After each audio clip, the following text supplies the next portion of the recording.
Praise the lord. దేవునికి స్తోత్రం. బాగున్నారా? ఈరోజు దేవుడు ఇచ్చిన అవకాశం బట్టి దేవునికి వందనాలు చెల్లిస్తున్నాను. ఈరోజు దేవుడు నా హృదయంలో పెట్టిన వాక్యంని మీతో పంచుకోవాలని ఆశిస్తున్నాను. మరి ఈ కార్యక్రమం వినటానికి మీరు సిద్ధంగా ఉన్నారా? ప్రార్థన. పరిశుద్ధమైన తండ్రి, దయగల ప్రభువా, మరొకసారి ప్రభువా, ఈ పునరుద్ధానం దినమున నీ పాద సన్నిధిలో కూర్చుని నీ వాక్యం వినటానికి ఇచ్చిన భాగ్యం బట్టి వందనములయ్యా. మా హృదయంలో కావాల్సిన మాటలు, మా హృదయాలకు కావాల్సిన ధైర్యం, మా హృదయం కావాల్సిన ఆదరణ మాకు దయచేయమని ఈ సమయాన్ని దీవించి ఆశీర్వదించు. యేసునామములో అడుగుచున్నాం తండ్రి, ఆమేన్. ఈరోజు ఒక ముఖ్యమైన అంశముని మీతో మాట్లాడాలని ఆశిస్తున్నాను. ఈ మానవుడు ఈరోజు అనేకమైన పోరాటాలు ఎదుర్కొంటున్నాడు. లూకాసు సువార్త 8వ అధ్యాయం 22వ వచనములో ఒక సంగతిని మనం చూస్తున్నాం. దయచేసి బైబిల్ ఉన్నవారు చూడండి, లేనివారు ఆలకించండి. మరి ఒకనాడు ఆయన తన శిష్యులతో కూడా ఒక దోణి ఎక్కి సరస్సు అద్దరికి పోదుమని వారితో చెప్పగా వారు ఆ దోణిను త్రోసి బయలుదేరిరి. వారు వెళ్ళుచుండగా ఆయన నిద్రించెను. అంతలో గాలివాన సరస్సు మీదకి వచ్చి దోణె నీళ్లతో నిండినందున వారు అపాయకరమైన స్థితిలో ఉండిరి.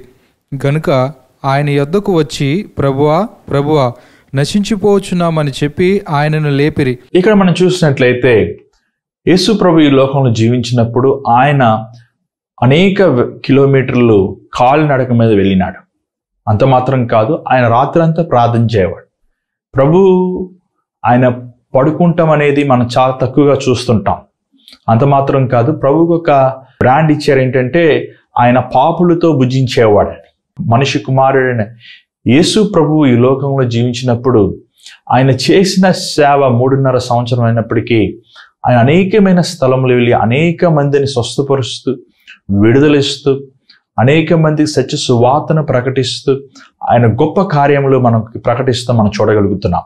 ఒక దినం చెప్పారు శిష్యులకి, సరస్సులోకి మనం వెళ్దాము. అటుపక్క సరస్సు యెరూషలేము ప్రాంతం చూసారంటే ప్రభు తిరిగిన ఆ ప్రాంతం చాలా ఒక చిన్న ప్రాంతం. మహా ఉంటే ఒక 100 కిలోమీటర్ల లోపలే ప్రభు సేవ చేశాడు. ప్రభు వారి శిష్యులు చెప్పినప్పుడు శిష్యులకి ఆ సరస్సు ఇంకోవైపు వెళ్దాం అన్నప్పుడు ఆ ప్రభు ఆ దోణి ఎక్కిన వెంటనే, శిష్యులు తెలుసు కదా మీకు, చాలా వరకు అనేక మంది జాలర్లు, వాళ్ళకి ఏది పెద్ద కొత్త ఏం కాదు, వాళ్ళకి ఏమి పెద్ద ఆశ్చర్యమైన కార్యం కాదు. ఇది వాళ్ళ పాత వృత్తి. అనేక మంది ప్రవీణులు. ప్రభు ఆ దోణిలోకి వెళ్ళిన వెంటనే దేవుని వాక్యం సెలవిస్తుంది, ఆయన రిద్దరించాడు. పాపం ప్రభు దానికి ముందు చూసినట్లయితే ప్రసంగం చెప్పి వాక్యం బోధించి అనేక సూచకార్యాలు చేసి మనం ఆ ముందున్న అధ్యాయాల్లో మనం చూడగలుగుతాం. అనేక మందికి దేవుని వాక్యాన్ని ప్రకటించి ఆయన అలసిన వాడిగా కనబడుతున్నాడు. అంత మాత్రం కాదు, అది ఒక సాయంకాల సమయం. మరి ఎంత సమయం మనకు తెలియదు, కానీ అది ఒక సాయంకాల సమయం కనబడుతుంది. అండ్ ప్రభు ఆ దోణిలోకి వెళ్ళిన వెంటనే ఆయన రిద్దరించును. ఆశ్చర్యం వేస్తుంది, ప్రభు రిద్దరిపోయాడా? ప్రభు రిద్దరిపోడు కదా, ఏమంటే. కానీ ప్రభు మానవుడి రూపంలో ఉన్నప్పుడు, మానవుడిగా జీవించినప్పుడు ఆయనకు కూడా ఆకలి వేసింది. ఆయన కూడా మనవలే నడిచాడు. ఆయన కూడా మనవలే అలసిపోయాడు. ఆయన కూడా మనవలే ఏమని నిద్రించాడని మన సంగతిని చూడగలుగుతాం. ప్రభు నిద్రించిన వెంటనే ఇక్కడ ఒక పెద్ద గాలి తుఫాను వీరున్న సరస్సులో వచ్చి ఉంది. ఇక్కడ చూసినట్లయితే ఈ తుఫాను వీళ్ళని గలిబిలి చేసింది. 23వ వచనం మనం చూడగలిగితే వాడు బహు ఆపదలో ఉన్నారని మనం వినగలుగుతున్నాం. చూడండి, మన జీవితంలో కూడా ఈ దోణి అనేది మన జీవితానికి సూచన. ఈ దోణ, ఈ సముద్రం అనేది ఈ యాత్ర, ఈ లోకంలో మనం వెళ్తున్నప్పుడు మన అనేకమైన పోరాటాలు ఉంటాయి. ఒక సముద్రంలో ఒక వ్యక్తి వెళ్తున్నప్పుడు రాత్రి సమయంలో ఏముంటుందో అనేది మనం గ్రహించుకోలేం. ఏమండి, అక్కడ భయంకరమైన చేపలు ఉండొచ్చు, లేకపోతే వాతావరణం గాలి ఉండొచ్చు, లేకపోతే మెరుపులు ఉండొచ్చు, లేకపోతే తుఫాను ఉండొచ్చు, లేకపోతే అది ఏదైనప్పటికీ చెప్పలేని కీడు మనం ఎదుర్కోవాల్సి వస్తుంది. కానీ ఇక్కడ చూసినట్లయితే వీరు బహు అపాయంలో ఉన్నట్టు వీళ్ళు గ్రహించుకున్నారు. వీళ్ళు మంచి ప్రవీణులు. ఎందుకంటే వీరు పేతురు, యోహాను, యాకోబుకి వీరు వెళ్ళని దోణి లేదు, వీరు వెళ్ళని ప్రాంతం లేదు. వీరికి అలవాటైన స్థలమే, వీరు రోజు వలలేసే స్థలమే, వీరు ఆహారం కోసం పట్టుకునే స్థలమే. కానీ అయినప్పటికీ వీరు ఆ వాతావరణం మారే స్థితిని చూసి వాళ్ళు భయపడ్డారు, కలవరపడ్డారు. ఏమంటే ఆ ఆపదలో ఉన్నారని గ్రహించుకున్నారు. ఈరోజు మన జీవితం, మన యాత్రలో కూడా అనేక ఆపదలు వస్తాయి. ఏమంటే డాక్టర్ అనొచ్చు, నీకు కరోనా వైరస్ ఉందనొచ్చు, డాక్టర్ అనొచ్చు నీకు టీబీ ఉందనొచ్చు, డాక్టర్ నీ గుండె పాడైపోయింది, నీకు క్యాన్సర్ ఉంది, ఈ వ్యాధి ఉంది, ఆ వ్యాధి ఉందనొచ్చు, ఏమండి, కొన్నిసార్లు మనం ప్రేమించిన వారు, మన భార్య కానీ, మన భర్త కానీ, మన బిడ్డలు కానీ ఈ యాత్రలో మనల్ని విడిచిపెట్టేయచ్చు, మనం వదిలివేసేయచ్చు. మన సొంత వారు మనల్ని మోసం చేయొచ్చు, మన అన్యాయం చేయొచ్చు, చెప్పలేని ఇక్కట్లో, సమస్యల్లో, పోరాటములు మనం పెట్టచ్చు. కానీ మనం గుర్తించుకోవాలి, ఈ జీవితం అనే యాత్రలో ఇవన్నీ మనం ఎదుర్కోవాల్సిందే. అది నువ్వైనా నేనైనా. మానవుడు జీవిస్తున్నాడంటే ప్రతి ఒక్క పోరాటం ఉంటుంది. దేవుడు ఎప్పుడు పోరాటాలు పెట్టాడు, దేవుడు ఎప్పుడు శోధించడు. దేవుని వాక్యం సెలవిస్తుంది ఏమంటే దేవుడు ఎప్పుడు ఎవరిని శోధించడు, అది సాతాను శోధిస్తాడు. దేవుడు యోబుని శోధించలేదు, కానీ దేవుడు యోబు కంచి తీసేసినప్పుడు అపవాది యోబుని శోధించాడు. కానీ ఆ శోధనని దేవుడు మెరుగ్గా చేస్తాడు. మన జీవితంలో అనేక మందికి అనేకమైన పోరాటాలు వస్తుంటాయి, అనేకమైన ఇబ్బందులు వస్తుంటాయి. కొంతమందికి చదువులు, ఒక పిల్లలకి చదువులు ఒక పెద్ద భారముగా ఉంటాయి. చదువు అయ్యాక ఏమండి కాలేజ్ జరుగుతాం ఒక పెద్ద భారముగా ఉంటుంది. కాలేజ్ అయ్యాక ఏమండి ఎగ్జామ్స్ భారంగా ఉంటుంది. ఎగ్జామ్స్ అయ్యాక మళ్ళీ జాబ్ ఒక భారంగా ఉంటుంది. జాబ్ అయ్యాక ఇష్టమైన వ్యక్తి కానీ ఇష్టమైన వ్యక్తి వివాహం అవుతాం ఒక భారంగా ఉంటుంది. ఈరోజు మానవుడు తన జీవితంలో ఒక్కొక్క పరిస్థితి ద్వారా వెళ్తున్నప్పుడు ఏమంటే ఒక పోరాటం ఎదుర్కొంటుంటారు. వివాహం అయ్యాక మళ్ళీ బిడ్డలు పుట్టరు కొంతమందికి, అదొక భారంగా ఉంటుంది, అదొక పోరాటంగా ఉంటుంది. పుట్టిన బిడ్డలకు మళ్ళీ స్కూల్లో జాయిన్ చేయాలి, మళ్ళీ వాళ్ళు ఫీజులు కట్టాలి, అదొక పోరాటంగా ఉంటుంది. మళ్ళీ వాళ్ళని పెంచాలి, మళ్ళీ ఇల్లులు కట్టాలి, మళ్ళీ ఆస్తులు కూర్చోబెట్టాలి. మానవుడికి ప్రతి ఒక్క పోరాటం అనేది తన జీవితం ఎదుర్కోవాల్సిందే. ఏమండి, కానీ ఇక్కడ బైబిల్ చూసినట్లయితే ఈ శిష్యులు ప్రభుతో పాటు ఉన్నారు, ప్రభు వాక్యం విన్నారు. మీరు ముందుకు చూసినట్టు ముందు అధ్యాయాలు చూసినట్లయితే మంచి బోధకుడు. అంత మాత్రం కాదు, ప్రభు ఆశ్చర్యమైన కార్యాలు చేశారు, చనిపోయిన వారిని లేపారు, స్వస్థపరిచాడు. అంత మాత్రం కాదు, ప్రభు 5 రొట్టెలు 2 చేపలు 5,000 మందికి పెట్టాడు. అంత మాత్రం కాదు, ప్రభు మరణించిన వారిని పునరుద్ధరణ చేశాడు. ప్రభు అనేక కార్యాలు చేసినప్పటికీ, వీరు ప్రభువుతో పాటు ఉన్నప్పటికీ, ప్రభు కార్యాలు వారు కళ్ళారా చూస్తున్నప్పటికీ, వారు శరీరముతో అవి స్పందిస్తున్నప్పటికీ, వారి హృదయములో ఎలాంటి మార్పు లేని వారుగా ఉన్నారు. ఈరోజు చూడండి, అనేక మంది ఒక పోరాటం వచ్చినట్టే వారి జీవితంలో ఒకటి అనుకుంది అవ్వకపోతే, ఒక వ్యాధి నుంచి అయినా, లేకపోతే ఒక కుటుంబ సమస్య అయినా, లేకపోతే జీవితంలో పోరాటమైనా, వారు దాని నుంచి విడుదల పొందకపోతే వెంటనే నిరాశ చెందుతున్నారు. అంత మాత్రం కాదు, వారి జీవితం మీద విరక్తి చెందుతున్నారు. నాకు ఈ బతుకొద్దు, నేను ఊరేసుకుని చచ్చిపోతాను, నేను తాగి నా బాధను మర్చిపోతాను, లేకపోతే ఇంకెందుకు ఈ జీవితం, నేను ఇష్టం వచ్చినట్టు జీవించేస్తాను, లేకపోతే దేవుడు లేడు, దెయ్యం లేడు అని చేదైన మాటలు, విరక్తైన జీవితం జీవిస్తున్నారు. ఇక్కడ చూసినట్లయితే శిష్యులు వీరు ఏం చేశారంటే 24వ వచనములో దేవుని వాక్యం సెలవిస్తుంది, వీరు ప్రభువుని లేపారంట. ఏమండి, పాపం ప్రభు అప్పుడే పడుకున్నాడు. 5 నిమిషాలు అయింది ఉంటుందేమో, జస్ట్ 5 minutes. అంతలోకి ప్రభువుని లేపి ఏం చూడండి, లూకాసు సువార్త 8వ అధ్యాయము 24వ వచనం. గనుక ఆయన యొద్దకు వచ్చి, ప్రభువా ప్రభువా నశించిపోవచ్చున్నామని చెప్పి ఆయనను లేపిరి. ఏమంటే ప్రభువా నశించిపోతున్నాము. చూడండి, మానవుడికి దేవుడు ఎప్పుడు జ్ఞాపకం వస్తాడు? చాలా మంది అంటుంటారు, ఎందుకంటే దేవుడు నాకు ఇన్ని కష్టాలు పెట్టాడు, ఎందుకంటే దేవుడు నాకు ఇన్ని బాధలు పెట్టాడు, ఎందుకంటే దేవుడు నాకు ఇన్ని వ్యాధులు పెట్టాడు, ఎందుకన్నా దేవుడు నా కుటుంబంలో ఇన్ని సమస్యలు పెట్టాడు, ఎందుకన్నా నా జీవితంలో అసలు దేవుడిని ఏంటి ఇష్టం లేదా, ఎందుకు నాకు మనశ్శాంతి లేకుండా చేస్తున్నాడు. ఏమంటే దేవుడు ఏమైనా మనశ్శాంతి లేకుండా చేస్తాడండి? ఆయన బిడ్డలు మనము ఆనందించాలని, సంతోషించాలని మన కోసం ప్రభు సమస్తము కలువరిస్సులో రిక్తుని చేసుకున్నాడు. ఎందుకంటే మనం ఆయనతో కూడా ఉండాలని. ప్రభు బాధ పెట్టేవాడు కాదు, కానీ ప్రభు గాయపరిచేవాడు కాదు, కానీ దేవుని వాక్యం సెలవిస్తుంది ఆయన పొందిన గాయాల దూరంగా మనకి స్వస్థత ఉంది. ఈరోజు యేసు ప్రభు నా కోసం మరణించాడు, యేసు ప్రభు నా కోసం రక్తం చిందించాడు, ఆయన శరీరం నా కోసం నలగొట్టబడింది. ఆయన పొందిన గాయాల ద్వారా నా స్వస్థతను విశ్వసిస్తే, నువ్వు విమోచిస్తే ప్రభు నిన్ను స్వస్థపరుస్తాడు. అది ఏ వ్యాధి అయినప్పటికీ, ఏ బాధ అయినప్పటికీ, నీ జీవితం అలాంటి పోరాటం అయినప్పటికీ నువ్వు విశ్వాసం ఉంచాలి. ఇక్కడ చూసినట్లయితే వీరు ఏమండి కలవరపడ్డారు, వీరు కంగారు పడ్డారు, వీరు ప్రార్థన చేస్తున్నారు. ఈరోజు చూడండి, మానవుడు రోజు లేచి ప్రార్థన చేసుకోరా అంటే చేయరు, రోజు లేచి బైబిల్ చదువుకుంటా అంటే చేయడు. మానవుడికి కష్టం వచ్చినట్టునే అప్పులోడు, డబ్బులు కడతావా చస్తావా అన్నప్పుడు, ఏమంటే ఉద్యోగం లేక అవస్థలు పడుతున్నప్పుడు, మనుషులందరూ మనల్ని అవమానం చేస్తున్నప్పుడు, మనల్ని నిందిస్తున్నప్పుడు, మన మనుషులందరూ మనం విలేసినప్పుడు, మనం ఇష్టపడే వారందరూ మనల్ని వదిలేసినప్పుడు, అప్పుడు దేవా అంట. ఏమంటే మానవుడికి ఎప్పుడు నొప్పి ఉంటేనే దేవుడు జ్ఞాపకం వస్తాడు, లేకపోతే దేవుడు జ్ఞాపకం రాదు. చూడండి, సుఖంగా ఉన్న వాళ్ళందరూ దేవుడు జ్ఞాపకం ఉంటారా? ఆనందంగా ఉన్న వాళ్ళని దేవుడు జ్ఞాపకం వస్తారా? రాడు. కానీ ఇక్కడ వీరు చూసినట్లే వీరు ప్రభువుని లేపారు. ప్రభువా మేము నశిస్తున్నాము.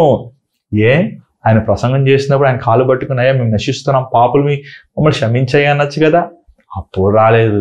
అప్పుడు ఏదో పేతురు యేసు ప్రభుకి ఆయనే బాడీ గార్డ్ లాగా ప్రవర్తించాడు.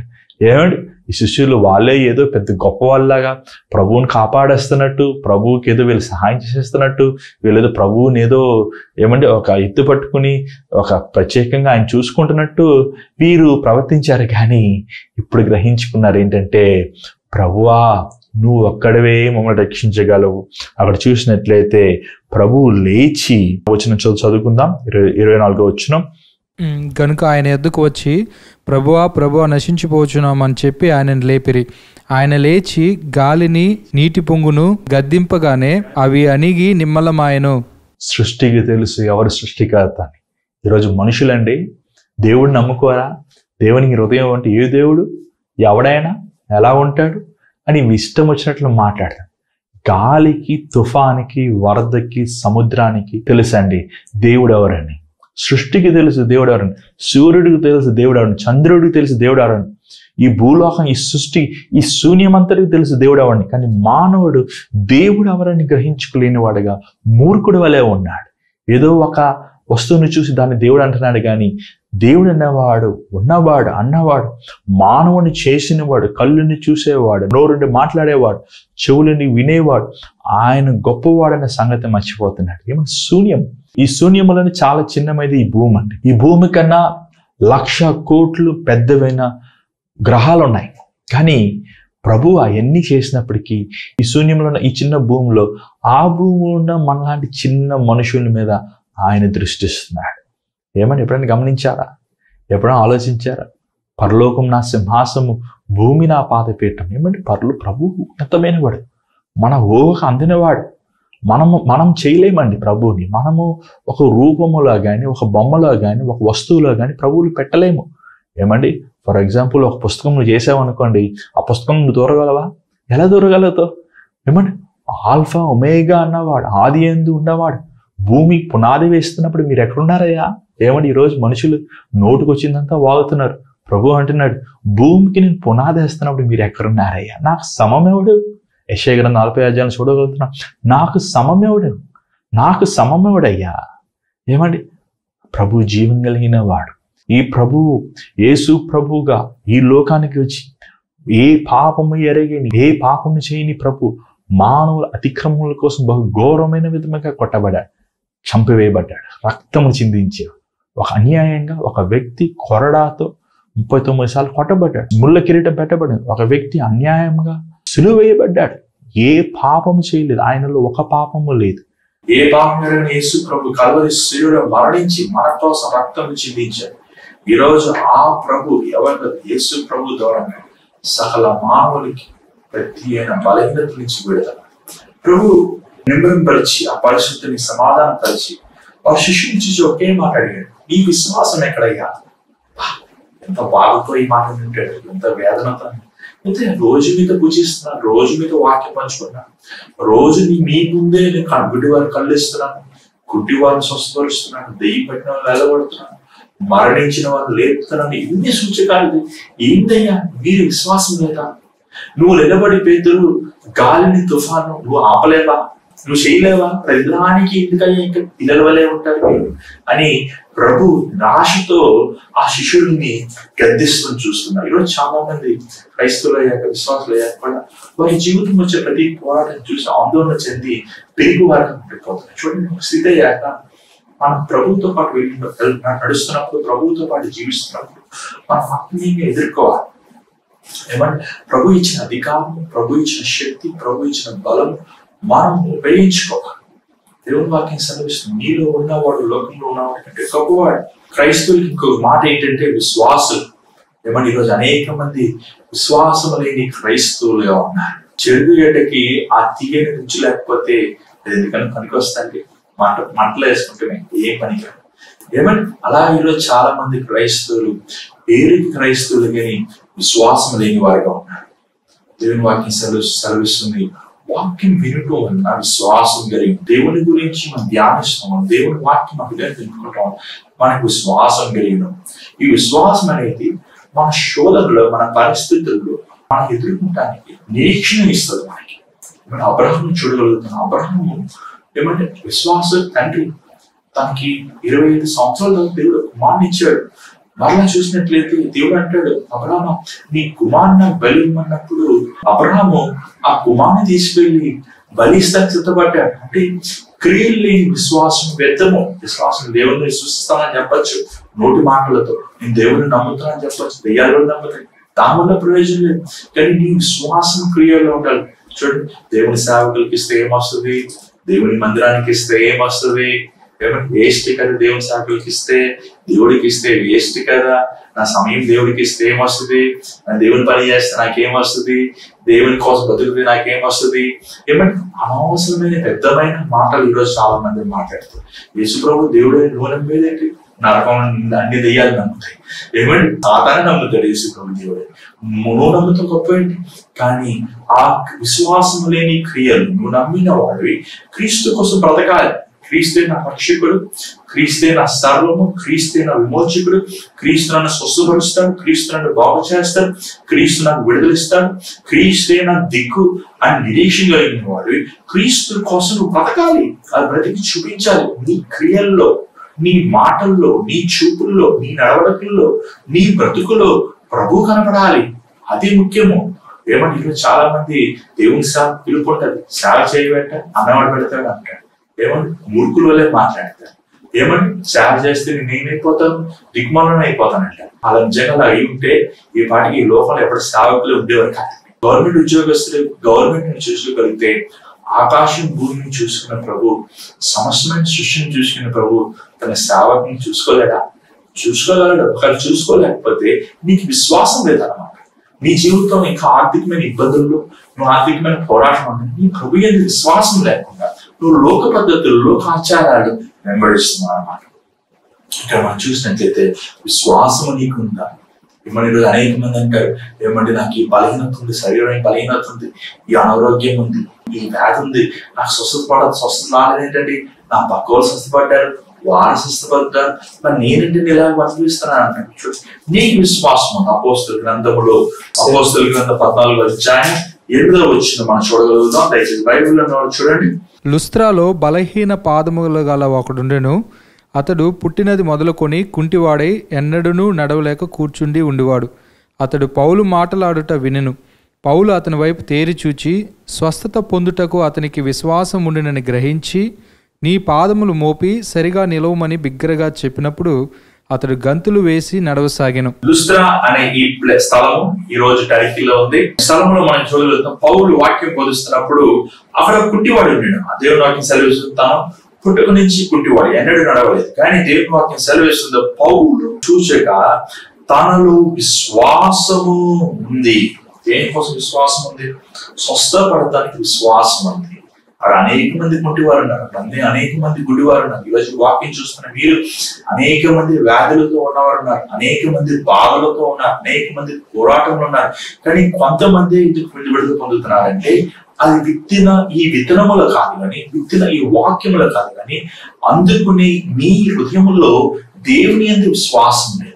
కాబట్టి ఒక సేవకుడి మీద విశ్వాసం ఉంటుంది, ఒక సంఘం మీద విశ్వాసం ఉంటుంది, లేకపోతే ఒక డాక్టర్ మీద విశ్వాసం ఉంటుంది. కానీ ప్రభువు మీద మీకు విశ్వాసం. కానీ ఇక్కడ చూసినట్లయితే ఈ కుంటివాడు పౌలు చెప్పిన మాటల మీద, పౌలు మీద విశ్వాసం ఉంచలేదు కానీ యేసు మీద విశ్వాసం ఉంచాడే. కాబట్టి దేవుని వాక్యం సెలవిస్తుంది, పౌలు తనని చూచి లేచి నడువన్నప్పుడు తనని లేచి గంతులు వేసేనని దేవుని వాక్యం సెలవిస్తుంది. ప్రియమైన సహోదర సహోదరి, ఈరోజు నువ్వు ఎలాంటి వ్యాధితో బాధపడుతున్నావు నాకు తెలియదు కానీ, ఎలాంటి పరిస్థితుల ద్వారా నువ్వు వెళ్తున్నావు నాకు తెలియదు కానీ, ఎలాంటి ఆర్థికమైన ఇబ్బందుల ద్వారా నువ్వు వెళ్తున్నావు నాకు తెలియదు కానీ, నేను ఈరోజు ఒక మాట చెప్పాలని ఆశిస్తున్నాను. ఏంటంటే విశ్వాసము ప్రభు ఎందుకు నుంచి, నీ కోసం ప్రాణం పెట్టిన ప్రభు, నీ కోసం ఆయన జీవితం అర్పించిన ప్రభు, నీ పోరాటముని నుంచి విడుదలగలడు, నీకు సమాధానం ఇవ్వగలడు, నీకు సంతోషం ఇవ్వగలడు. నీ దేహానికి, నీ హృదయానికి, నీ జీవితానికి గొప్ప సమాధానం ఇవ్వగలిగిన ప్రభు అండి.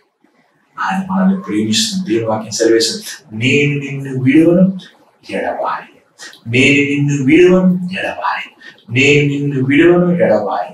నా కుడి చేతితో నిన్ను ఎత్తుకున్నాను. ఏ చేతులైతే ఈ భూమిని పునాదులు వేసిందో, ఏ చేతులైతే ఈ లోకముని, ఈ శూన్యముని పునాదులు వేసిందో, సృష్టించిందో, అదే చేతులు ఈరోజు నిన్ను నన్ను పట్టుకున్నాను. ఆ చేతుల్లో మనం ఉంటాం. ఈరోజు ప్రభుత్వం సమర్పించిన ప్రభా, నువ్వే నా దిక్కునైనా, నువ్వే నా సర్వమైనా, నన్ను స్వస్థపరిచయ్యా, నాకు విడుదల తెచ్చిన, నా జీవితంలో ఈ సమస్య నుంచి, ఈ పోరాటం జయం తెచ్చి ప్రభా, నాకు గొప్ప సమాధానం తెచ్చి ప్రభు అని ప్రభువుతో కన్నీటితో నువ్వు విశ్వాసముతో ప్రభువుని అడిగితే దేవుని వాక్యం సెలవిస్తుంది. ఏమని? ఆయన వెతికే వారు కనుగొందరు. మత్తయి సువార్త 21వ అధ్యాయం 22వ వచనం మనం చూడగలుగుతున్నాం. మత్తయి సువార్త 21వ అధ్యాయం 22వ వచనం. బైబిల్ ఉన్నవారు చూడండి, లేని వారు ఆలోచించండి. మరియు మీరు ప్రార్థన చేయనప్పుడు వేటిని అడుగుదురో అవి దొరికినవని నమ్మిన ఎడల మీరు వాటన్నిటినీ పొందుదురని వారితో చెప్పెను. ప్రభు అంటున్నాడు, అడుగు అంతే. ఎవరు అడుగుతున్నాను సుస్సులు కొట్టిగా అడుగుతాం, బాబు నాకు దివ్వయాన్ని, ఎవరు డబ్బులు అడుగుతారు. ప్రభు డబ్బులు అడగడు. ప్రభువుకు నువ్వు డబ్బులు అవసరం లేదు, ధర్మకార్యం చేయవసరం లేదు, లేకపోతే ఏమి నువ్వు ఆయన ఏదో మెప్పిస్తాను నువ్వేం చేయవసరం లేదు. ఏమంటే ప్రభువుని అడిగే, నువ్వు నా కుమారుడు, నువ్వు నా కుమార్తె, నువ్వు ప్రార్థనలు ఏమడిగినా నువ్వు నేను ఇస్తాను, నేను ఇష్టం విశ్వాసంతో కలిగి ఉంటుంది. ఏమంటే ఆ అనుభవం మీకు ఉందా? ప్రభువుని అడుగుతాం కానీ మనుషులు ఆశ్రయిస్తున్నాం, ప్రభువుని అడుగుతాం పక్కోడు జోబు చూస్తున్నాం, ప్రభువుని అడుగుతున్నాం ఎవరు నాకేం ఇస్తారని ఎదురు చూస్తున్నాం. ప్రభు ఇచ్చేవారు, ప్రభు ఇచ్చేదండి, కొలత లేనిది ఇచ్చేవాడు. ప్రభు ధారాళంగా ఇచ్చేవాడు. మానవుడు కొనుక్కోవాలంటే డబ్బులు అవుతాయి, కానీ ప్రభు ఇస్తే అది ఉచితం అవుతుంది. ఏమంటే ప్రభు మన దగ్గర డబ్బులు చూడండి, ఆయన మన కాగితాలు ఆయనకు అవసరం లేదు, మన రంగు కాగితాలు ఆయనకు అవసరం లేదు. బంగారం నాది, వెండి నాది, నువ్వేం నాకు ఇస్తావని అడుగుతున్నాడు ప్రభు. సర్వం అయిందే, అంతా అయినదే. నువ్వు ప్రభువుని అడుగు, ఆయన విశ్వాసంతో అడుగు. ఆయన నువ్వే నా నిరీక్షణ, నువ్వే నా దిక్కు. అది ఆర్థికమైన ఇబ్బంది అయినా, అది ఆరోగ్యమైన, అది లేకపోతే కుటుంబ సమస్య అయినా, లేకపోతే నీ జీవితంలో ఒక సరైన ఒక అవసరత ఏమైనా సరే, ఏమైనా అడుగు, ప్రభు ఇస్తాడు. ఈరోజు నీ విశ్వాసం ఎక్కడ? ప్రభు అడుగుతాడు, వేర్ ఇస్ యువర్ ఫెయిత్? నీ విశ్వాసం ఎక్కడ? ప్రభు నువ్వే నా విశ్వాసం, నువ్వే నా సర్వం, నువ్వు తప్ప నాకెవరు లేదండి. నీ పాపంలో నేను కన్నీరు కాస్తాను, నీ హస్తంలో నేను చూస్తున్నాను ప్రభు అని దేవుడికి సర్వం సమర్పించుకో. ఆయన నమ్మిన వారు దిక్కుమాలండి, ఆయన నమ్మిన వారు పనికి మాలిన వారు అవును. రాజులు నమ్ముకునైనా వ్యర్థంగా పోతారండి, గొప్ప గనులను నమ్ముకునైనా అడుగునలు అవుతారండి. యెహోవాను ఆశ్రయించే వారికి ఏ కృప ప్రార్థన చేసుకున్నాం.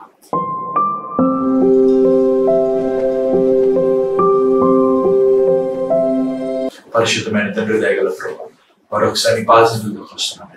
ఈ రోజు ఈ కార్యక్రమం వీక్షిస్తున్న ప్రతి బిడ్డను చూడండి, వారి జీవితం ప్రతి అవసరతను తీర్చండి. ఎవరైతే అనారోగ్యంగా బాధపడుతున్నారో, ఎవరైతే క్యాన్సర్తో, కరోనా వైరస్ తో, హార్ట్ అటాక్ తో, లేకపోతే హార్ట్ ప్రాబ్లమ్స్ తో, లేకపోతే డయాబెటీస్ తో, లేకపోతే బీపీతో, లేకపోతే ఎలాంటి వ్యాధి అయినప్పటికీ నజరేయుడైన యేసుక్రీస్తు నామములో విడుదల చేసినప్పుడు ఈ సంపూర్ణమైన స్వస్థతను దయచేయండి. 2000 సంవత్సరం కల్వరి శిలువలో ఆ కార్చిన ఆ రక్తపు బొట్టులు ప్రభు నేను నీ వీరి మీద ప్రోక్షిస్తున్నాను. ఎవరైతే ఆర్థికమైన ఇబ్బందులు, కుటుంబ సమస్యలు, గర్భమరణం లేకుండా, సరైన ఉద్యోగం లేకుండా, వ్యాపారం ఆశీర్వాదం లేకుండా వేసారిపోయి ఉన్నారు, అలాంటి వారికి నేను ఈరోజు నీ పాసంగా మనం పెడుతున్నాను. వారిని దీవించి ఆశీర్వదించి ఈరోజు ఎవరైతే వారు వివాహ జీవితంలో, వారి కుటుంబంలో బిడ్డల కోసం, లేకపోతే వారి చదువుల విషయంలో, వారి ఆశ నెరవేర్చినారు. ఎవరైతే ఈ రోజు నేను చూసి ప్రభా నాకు ఇది కావాలి విశ్వసించి శ్వాసం తరుగుతున్నాను, వారికి దయచేయండి. ఇంతవరకు నేను ఈ కృప మా పట్ల చూపించి అయ్యా నువ్వు మాతో మాట్లాడి చేసిన నడిచిన మరి ఈ కార్యక్రమం ద్వారా మీరు మేలు పొందని నమ్ముచున్నా, మీరు ఆశీర్వాదం పొందితే, మీరు దీవించబడితే మాకు తెలియజేయండి. ఎవరైనా సరే ఈ కార్యక్రమం ద్వారా మీరు మేలు పొంది మీ విరాళంలో పంపించాలని ఆశిస్తూ పంపించండి. దేవుడు మీకు ఒకరు దీవిస్తారు. మీకోసం ప్రార్థన చేస్తుంటాం. స్క్రీన్ మీద కనబడుతున్న నెంబర్ 89393921 నెంబర్ కాల్ చేయండి, లేకపోతే వాట్సాప్ చేయండి, లేకపోతే ఈమెయిల్ చేయండి. rohitjosephprakash@gmail.com దాన్ని మెయిల్ చేయండి. ఫేస్బుక్ ఉందా, యూట్యూబ్ ఉందా? చెత్త అయినా చూసి మనస్పాటు చేసుకుంటున్నారా? ఒకవేళ మీకు యూట్యూబ్ ఉంటే ఎన్ జోసెఫ్ ప్రకాష్ అనే ఛానల్కి సబ్స్క్రైబ్ చేయండి. ఫేస్బుక్ ఉంటే ఎన్ జోసెఫ్ ప్రకాష్ అనే ప్రొఫైల్ పేజ్ని లైక్ చేయండి. రెగ్యులర్గా అనేక స్థలాల్లో ఇవ్వబడిన వర్తమానాలు మీరు మీ సెల్ ఫోన్లో కూడా చూడొచ్చు. మరి ఈ కార్యక్రమం ద్వారా మీరు మేలు పొంది ఆశీర్వదించబడితే మాకు తెలియజేయండి. మీకోసం మేము దేవుని స్తుతిస్తాం. మీకోసం మేము ప్రార్థిస్తున్నాం. దేవుడు మిమ్మల్ని బహుగా దీవించి మిమ్మల్ని ఆశీర్వదించి అన్ని విషయంలో మీకు తోడండి, మిమ్మల్ని కాచి కాపాడి మిమ్మల్ని వర్తింపు చేయాలని ఆశిస్తున్నాం.